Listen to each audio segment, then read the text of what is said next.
You check your phone, nothing. You scroll through social media and see groups of people laughing, drinking, connecting, and you feel a cold, heavy weight in your chest. A specific kind of silence. Society tells you this silence is a symptom. It tells you that if you are alone, you are broken, that you are antisocial, that you have failed the fundamental test of being human. They call you a loner, an outcast, a failure. But they are wrong. What if I told you that your solitude is not a defect, but a defense mechanism? What if the reason you have few or no friends is not because you cannot connect, but because your psychology is wired to reject the artificial? There is a concept in evolutionary psychology called the apex paradox. It states that as an organism becomes more specialized, more efficient, and more dangerous, its circle naturally shrinks. The sheep herds, the lion prides. But the tiger walks alone. If you are watching this, you have likely felt out of place your entire life. You have tried to fit in. You have tried to wear the mask, but it never fits. It slides off. You are here because you suspect that there is something fundamentally different about the way your mind processes the world. You are right. Today we are going to dissect the 7 rare traits found in people who walk alone. These are not personality quirks. These are evolutionary adaptations. By the end of this video, you will understand why your circle is small, why your standards are terrifying to average people, and why your solitude is actually your greatest weapon. But be warned, this is not for the fragile. We are going to destroy the victim mentality you have been carrying. We are going to look into the mirror and you might be scared of what stares back. Trait 1, Hyper-Acute Pattern Recognition. Most people sleepwalk through their interactions. They listen to words, I love you, I support you, we are friends. They take these words at face value because it is comfortable. It is easy, you do not. You cannot. If you have no friends, it is likely because you suffer from or are gifted with hyperacute pattern recognition. Your brain does not listen to what people say. It analyzes what they do. It tracks micro-expressions, tonal shifts, and timing delays. Psychologists call this thin slicing, the ability to find patterns in events based only on narrow windows of experience. When someone compliments you but their eyes do not crinkle at the corners, you see the envy. When someone agrees with you, but their voice pitch rises slightly, you hear the deception. You see the shadow behind the mask. For the average person, a social gathering is a fun exchange of energy. For you, it is a deafening, chaotic stream of data. You are watching people pretend. You are watching them suppress their true nature to fit into the social hierarchy. And because you see the performance, you cannot participate in it. It feels like acting in a play where everyone knows the lines but you. Or worse, you know the lines, but you refuse to say them because they are lies. This makes you dangerous to be around. People who live in denial hate those who see the truth. When you are in a group, you often stay silent, not because you are shy, but because you are observing and people feel your observation. It makes them uneasy. They sense that you see through their persona. They will call you judgy. They will call you intense. They will call you hard to read. What they really mean is you are a mirror and I do not like my reflection. If you have lost friends, ask yourself, did you lose them or did you expose them? Did they leave because you were toxic, or did they flee because you were the only one who did not buy their act? Your solitude is the price you pay for your clarity. You have an allergic reaction to fake behavior. While others can swallow the poison of inauthenticity and smile, your system rejects it immediately. You are not lonely. You are just incapable of being lied to. Trait 2, Intolerance for Social Entropy. There is a law in physics called entropy. Systems tend toward disorder, toward randomness, toward noise. Most social interaction is entropy. It is noise. How about this weather? Did you see that game? I hate my boss. It is the recycling of dead information. If you have few friends, it is because you possess a rare trait known as high need for cognition. This is not just about being smart. It is a biological drive. Research in personality psychology shows that individuals with high openness and high intellect physically suffer when forced to engage in shallow interaction. It drains your dopamine. Small talk to you is not polite. It is theft. It is the theft of your time. Look at this diagram. Most of the world operates at the bottom. Survival, safety, belonging. Their conversations reflect this. They talk about people. They talk about events. You operate at the top. Self-actualization. Transcendence. You want to talk about ideas. You want to talk about the future. You want to decode the universe. When you try to bring these topics up at a dinner party, what happens? Silence, awkward stares, someone laughs nervously and changes the subject back to something safe. You are viewed as too heavy, too serious. So you have a choice. You can lobotomize yourself, dumb yourself down, pretend to care about the celebrity gossip, pretend to be excited about the mundane just to have friends, or you can stay silent. Most people choose the lobotomy. They would rather be surrounded by fools than stand alone with their own thoughts. You chose the silence. This is not arrogance. This is energy economics. You realized long ago that you have a finite amount of mental energy. Spending it on social entropy feels like burning money. You crave the deep dive. You want the 3 a.m. conversation about the nature of consciousness, the strategy of war, the meaning of death. And because 99% of people are terrified of those depths, 99% of people cannot be your friend. You are a deep-sea diver in a world of wading pools. Do not apologize for your depth. The ocean does not apologize for being deep just because the swimmer is afraid of the bottom. Trait 3, the autoimmune response to control. Let us go darker. There is a trait that is often diagnosed as oppositional defiant disorder in children, but in adults, if channeled correctly, it is the trait of the genius. It is the refusal to submit to arbitrary authority. Most friendship circles are not democracies. They are tyrannies, they are microcults. They have unwritten rules. We hate this person, so you must hate them too. We believe this political view, so you must believe it too. We are going out tonight, so you must come too. This is the herd instinct, the biological urge to conform, to stay safe.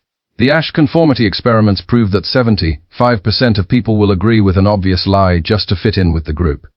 If the group says the short line is the long line, the individual will agree. You are in the 25%. You are the glitch in the matrix. When a social circle demands your compliance, your brain triggers a threat response. You do not feel safe in the herd. You feel suffocated. You have a high degree of autonomy. You cannot respect a person just because they are popular. You cannot agree with an idea just because it is trending. You require logic. You require proof. This makes you a bad friend to narcissists. Narcissists collect friends like accessories. They want entourage members who nod and clap. You do not nod. You ask why. And why is the most dangerous word you can speak to a fragile ego. Because you cannot be controlled, you are often cast out. Groups will label you difficult or arrogant. They will try to exile you to break you. They hope that the pain of loneliness will force you to come crawling back, ready to obey. But this is where you confuse them. You do not crawl back. You thrive. You use the exile to build. This trait, this inability to be a sheep is why you are alone. But it is also why you are free. While they are trapped in a web of social obligations, debt, and lies, you are walking your own path. You have traded popularity for sovereignty, and sovereignty is a lonely kingdom. But it is the only one worth ruling. Trait 4, the architect obsession. Let us talk about resources. Most people treat their lives like a waiting room. They are waiting for the weekend, waiting for the vacation, waiting for retirement. They use friends to kill time. You feel the passing of time like a physical wound. You are not here to wait. You are here to build. Whether it is a business, a body of art, a philosophy, or your own physique, you are possessed by a vision of what you could become. This is the architect trait, and here is the brutal truth about building something great. It requires a monomaniacal focus. Neuroscience shows us that the brain has 2 primary modes. The default mode network, socializing, daydreaming, past and future thinking, and the task positive network, deep focus, flow state execution. They are anti-correlated. When one is on, the other is off. You cannot build an empire and maintain a thriving social life simultaneously. You just cannot. History is filled with outliers who had few friends. Tesla, Michelangelo, Newton. They were not crying about it. They were too busy decoding the laws of the universe. You have likely realized that every hour you spend in a bar listening to someone complain about their ex is an hour you stole from your future self. So you started saying no. No to the drinks. No to the parties. No to the hanging out. And when you say no enough times, the invitations stop coming. Good. This is the filtration system working. You are clearing the construction site. You are putting up the do not disturb sign on your life. People take this personally. They think you are better than them. You do not think you are better. You just know you have work to do. You are playing a zero-sum game with your attention. If you have no friends, it might be because you are currently in a metamorphosis phase. The caterpillar dissolves completely inside the cocoon. It has no friends in there. It has no social life. It is total destruction and reconstruction. If you are in that phase, solitude is not a burden. It is a biological necessity. Do not let the world drag you out of your cocoon before you have your wings. They will crush you. Stay in the dark. Do the work. The friends you lose during your building phase were never going to fit in your skyscraper anyway. Pause. Take a breath. I can feel your resistance. There is a voice in your head saying, but humans are social animals. We need connection. Am I just coping? Am I just telling myself this to feel better? That is a valid question. And the answer is yes. We need connection. But you are starving because you are looking for steak in a candy store. You do not need more connection. You need rare connection. And because you are rare, the statistical probability of you finding your match is low. That is simply math. If you are in the top 1% of intellect, ambition, or awareness, you will only resonate with 1% of the population.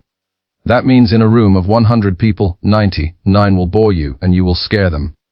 This leads us to the fifth trait, the one that explains why your very presence triggers insecurity in others. This is where it gets psychological. This is where we enter the shadow. Trait 5, the unconscious mirror. Have you ever walked into a room, said nothing, and felt people dislike you immediately?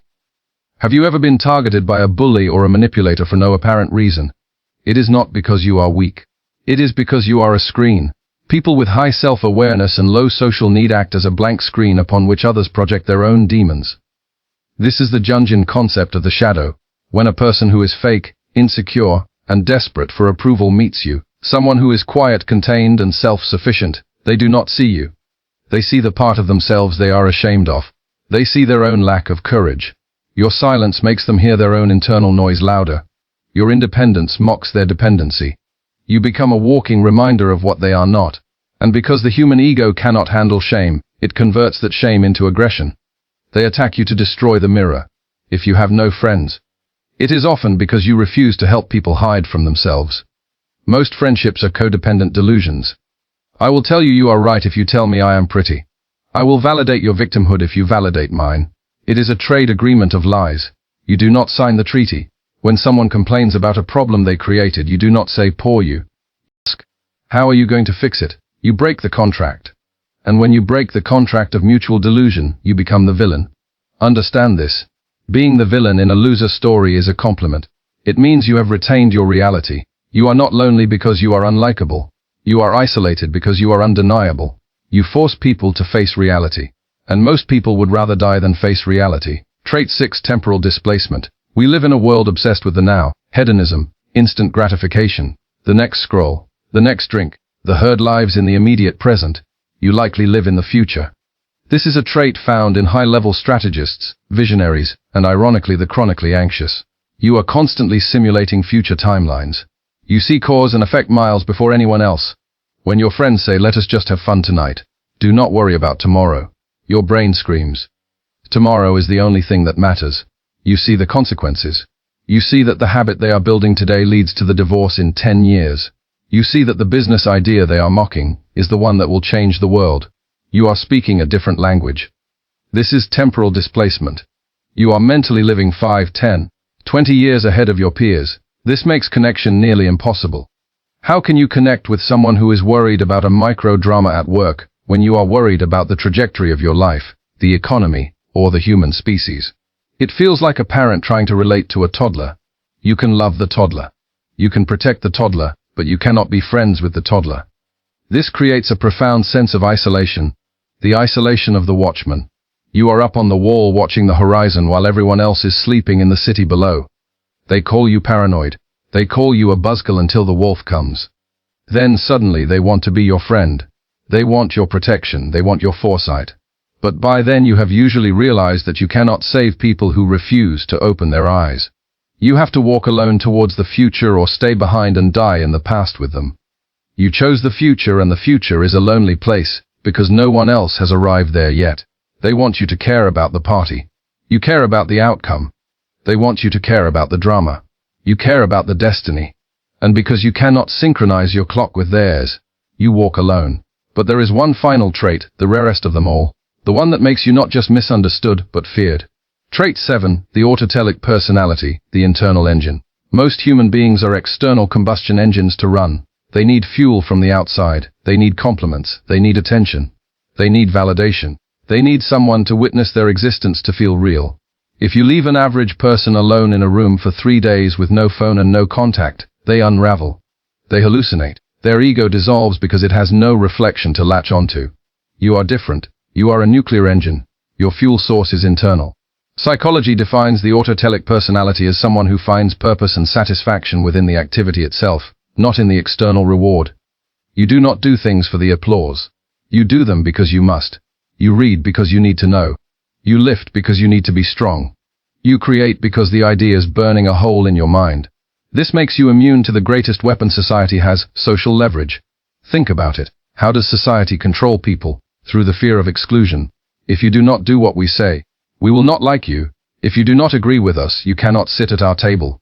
This threat works on 99% of people because they are terrified of starvation. Starvation of validation. But what happens when they try this on you? They say we will ignore you. And you say good. I have books to read. I have work to do. They say you will be alone. And you say, I prefer it. This terrifies them. A person who does not need others is a person who cannot be manipulated. You are a glitch in their power dynamic. If you have no friends, it is often because people instinctively realize they have no leverage over you. They cannot bribe you with attention. They cannot punish you with silence. You are self-sustaining. And in a world of parasites, the self-sustaining organism is the enemy. They hate you because you remind them of their own hunger. You remind them that they are slaves to the opinions of others while you are free. Now look at the pattern. Combine these traits. The lie detector, you see the truth. The depth addict, you reject the shallow. The sovereign mind, you reject control. The architect, you prioritize the mission. The mirror, you reflect their demons. The visionary, you live in the future. The internal engine, you do not need them. Do you see what that creates? It does not create a loner. It does not create a loser. It creates a king in exile. It creates an apex predator of the mind. The reason you have few or no friends is not because you are broken. It is because you are incompatible with the domestication of the modern human. Society is a farm. It is designed to produce docile, consuming, dependent sheep. School teaches you to repeat. Work teaches you to obey. Media teaches you to envy. Social circles teach you to conform. You failed the training. Your programming rejected the update. And because you refused to become domestic, you were pushed to the fringe. You are the wolf they chased out of the village, because you would not wear the collar. And now you are sitting in the cold looking at the village lights wondering why you do not fit in. Stop wondering. You do not fit in because you do not belong in a cage. However, I must warn you. There is a danger here, a trap that many people like you fall into. When you are isolated for too long, the mind begins to eat itself. You start to internalize the rejection. You think maybe they are right. Maybe I am just arrogant. Maybe I am unlovable. You start to soften your edges. You try to lower your standards just to feel the warmth of human contact. You let a parasite into your life, someone broken, someone toxic, just to have company. Or you go back to the herd, pretending to be stupid, pretending to care about the football game just to silence the void. Do not do this. This is suicide. When a wolf tries to act like a sheep, it does not fool the sheep. The sheep are terrified and the wolf starves to death. If you lower your frequency to match theirs, you will not find connection. You will find interference. You will feel more alone in a room full of people pretending to be someone you are not than you would feel sitting by yourself in total silence. The loneliness of the mask is far heavier than the loneliness of the cave. So, what is the solution? How do you live in a world that was not made for you? You must stop viewing your solitude as a prison and start viewing it as a laboratory. This is your monk mode. This is your training arc. If you have no friends right now, the universe has given you a gift. It has cleared the board. It has removed the distractions. It has removed the noise. It has given you the one thing every great man and woman in history fought for: time and silence. Do not waste it feeling sorry for yourself. Use it. Here is your protocol. Step 1. The radical acceptance of standards. Stop apologizing for your requirements. If you require depth, loyalty, and intelligence and you cannot find it, then you starve. You do not eat garbage just because you are hungry.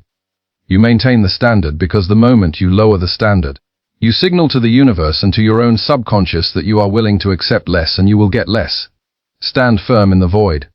Be willing to walk alone for a year, 5 years, 10 years if that is what it takes to find the people who actually match your resonance. One ally who understands the war is worth 10,000 civilians who just want to party.